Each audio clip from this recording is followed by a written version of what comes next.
Досега се откупени околу 16.500 тони на тутун од 22.000 за колку што има склучено договори, со просечна откупна цена од околу 197 денари. Министерот за земјоделство Љупчо Николовски денеска во Прилеп оствари средба со тутунарите, но на која не беа повикани да учествуваат сите здруженија.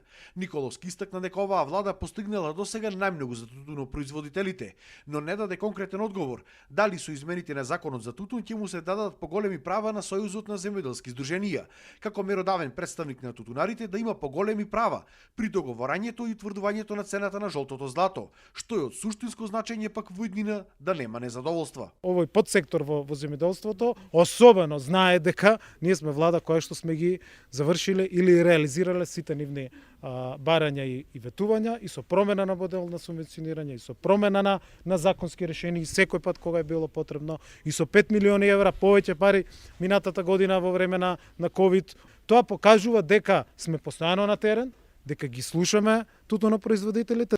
Новоформираните тутунарски здруженија преку соопштение го запрашаа зошто не се сретнали со нив и го обвинија дека не сака реално да ги слушне нивните проблеми. Истакнаа дека тутунот го работеле со загуба, а просечната цена од околу 195 денари била прениска, затоа што само производната цена оваа реколта чинила 217 денари.